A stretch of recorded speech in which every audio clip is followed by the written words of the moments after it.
India में vegetarian होना किसी पाप से कम बिल्कुल भी नहीं है। इंडिया में वेजिटेरियन होना किसी पाप से कम नहीं है।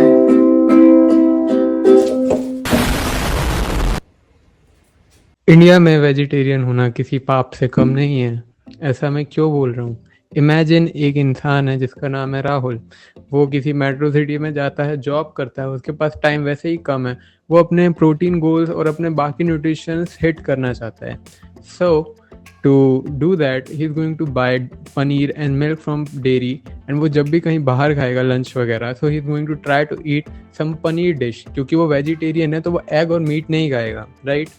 नाउ जो रेस्टोरेंट में पनीर खा रहा है वो मोस्ट प्रोबेबली एनालॉग पनीर है, या जिसको बोलते हैं फेक पनीर। आप मजाक में मत लो, आप कहीं भी चले जाओ, पनीर की डिश ऑर्डर करो, आप उसका आयोडीन टेस्ट करो, वो मोस्टली फेक ही निकल रहे हैं। आज से कुछ समय पहले हर यूट्यूब पे बहुत ट्रेंड कर रहा था, ये ट्रेंड ना एकदम बंद हो गया। एंड उसके बाद फिर जब वो दूध पी रहा है सुबह शाम अपना, कि भाई मेरे को अच्छे उससे बाकी विटामिन मिनरल्स भी मिल जाएंगे, मेरे को अपने बाकी विटामिन भी मिल जाएंगे, B12 वगैरह जो भी सब कुछ मिल जाएगा, और मेरा प्रोटीन भी हो जाएगा 4 से 5-6 ग्राम कुछ का पर ड्रिंक पे, तो मैं 2 बार वो पी लूंगा। महीने का खर्चा उसका 2100 रुपये तो आएगा। इतने पैसे दे के भी वो अपने शरीर में पाम ऑयल और फालतू के केमिकल्स ही भर रहा होगा। एंड ये बहुत हाई चांस है खासकर कि बिग सिटीज में, क्योंकि मिल्क का कंजम्पशन जितना है उतना प्रोडक्शन इंडिया में है ही नहीं। हमें तो भैया इंपोर्ट करना पड़ता है, और इंपोर्ट करके भी जितना हमारा कंजम्पशन है वो फुलफिल नहीं हो पाता है। हम वे प्रोटीन, इंडिया बहुत बड़ा प्रोड्यूसर है मिल्क का, उसके बाद भी हम वे प्रोटीन अपने देश में नहीं बना पाते, हमें बाहर से इंपोर्ट करना पड़ता है। मेरे को इंडिया में होते हुए चेक करना पड़ता है वे प्रोटीन US जर्मनी कहीं से आ रहा है तब मैं मंगाऊं, नहीं तो मैं लूं ही नहीं। आखिर ऐसा है क्यों भाई? सीधी सी बात है, इस सबका जिम्मेदार मैं ठहराऊंगा सिर्फ एक अथॉरिटी को, वो है FSSAI। अब जैसे कि मैं हूँ, मेरा पलंग गंदा पड़ा है, अब तुम लोग तो देखते नहीं हो, मेरे को पता है कोई कुछ बोलेगा ही नहीं, तो मैं क्यों साफ करने चला हो? मैं तो यहाँ पे ये अच्छा अच्छा दिखा के अपना वीडियो बना ही रहा हूँ। तो भाई अपन FSSAI की जब तक पीछे ही नहीं पड़ रहे हैं तो वो क्या है, थोड़े 2-4 महीने अपन ने हल्ला कर दिया, शांत हो गए। भाई आप जब भी एक्स खोलते हो ना, FSSAI को टैग करो और बोलो कि भाई हमारा खाना सही करे।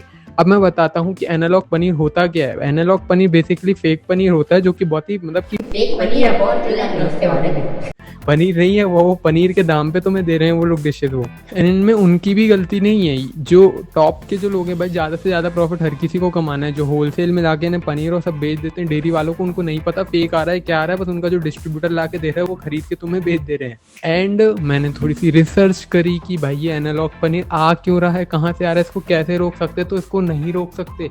क्यों नहीं रोक सकते? क्योंकि इंडिया में ये लीगल है। इंडिया में फेक पनीर लीगल है, एनालॉग पनीर लीगल है इंडिया में। शर्त बस इतनी बोली गई है कि कोई भी रेस्टोरेंट ओनर को ये बताना पड़ेगा कि ये एनालॉग पनीर यूज कर रहा है। अब भाई उसकी रूल्स रेगुलेशन क्या है, कौन चेक कर रहा है नहीं कर रहा है, कोई कुछ वो भी नहीं है भाई, ढंग से कुछ नहीं है भाई। आप इतना समझ लो, जब भी आप बाहर जाके पनीर खा रहे हो, इट्स वेरी हाई चांस कि आप एनालॉग पनीर ही खा रहे हो। उसके बाद आप जो दूध पी रहे हो उसमें भी बहुत हाई चांस है कि मिलावट है। आप सोच रहे हो 5 से 6 से 7 ग्राम आपको प्रोटीन मिल रहा है, जो कि 2 से 3 ग्राम ही रहा है आपको। इस सब का सोल्यूशन क्या है? सोल्यूशन इसका यही है, FSSAI पे एक तो भाई चढ़ बैठो भाई, जब भी एक्स खोलते हो ना, जब भी एक्स खोलते हो FSSAI को टैग करो, बोलो हमारा खाना सही करो, हमारे खाने से प्रिजर्वेटिव हटाओ, हमारे खाने में से नकली केमिकल्स और गंदी चीजें हटाओ। हाल ही में ट्रस्टिफाइड करके एक चैनल है, उन्होंने ब्लाइंड टेस्टिंग करी थी मसालों की, मैगी मसाला की। एंड इंडिया की जो FSSAI की गाइडलाइन है उसके हिसाब से वो सेफ है अपने कंजम्पशन के लिए। बट वहीं अगर आप उसको यूरोपियन स्टैंडर्ड से देखते हो तो यूरोप के लोग वो नहीं खा सकते। तो भाई ये क्या डबल स्टैंडर्ड है? इंडिया के लोग इंसान नहीं है क्या? या हम बेकार लोग हैं क्या कि हम कुछ भी खा लेंगे, कितने भी केमिकल पेस्टिसाइड खा लेंगे, पर यूरोप के लोग नहीं खा सकते? भाई उनकी हेल्थ जरूरी है, इंसान की यहाँ पे कोई वो दिक्कत नहीं है भाई, इनको खिला दो पेस्टिसाइड, वहाँ के लोग नहीं खा सकते भाई, वो अलग हैं। सो भाई FSSAI, भाई मैं बहुत ही ज़्यादा डिसअपॉइंटेड हूँ FSSAI से पिछले कुछ सालों से। जैसे जैसे मेरे को पता चलता जा रहा है ना कि क्या हालत चल रही है मार्केट की, बाहर से तो कुछ मतलब भाई एक वेजिटेरियन बंदा जो कि एग्स नहीं खाता, जो कि मीट नहीं खाता, उसके प्रोटीन का इंटेक का जो सोर्स है वो डेयरी है, और डेयरी में ही इतनी मिलावटें, तो क्या कर ले बंदा? कुछ नहीं कर सकता भाई। FSSAI को टैग करो, घर के आसपास कोई गाय हो तो वहां पे जाके देख के आओ कि जो सामने निकाल के दे, बात करके आओ। और पनीर वगैरह अगर डेयरी से ले रहे हो उसमें आयोडीन टेस्ट करके देख लो कि सही मिल रहा है कि नहीं, यही कर सकते हो और कुछ नहीं कर सकते। नहीं तो बेस्ट यही है कि आप कहीं से देख के आओ जहाँ पे आपके सामने दूध निकल रहा हो, उसी का आप घर पे पनीर बनाओ।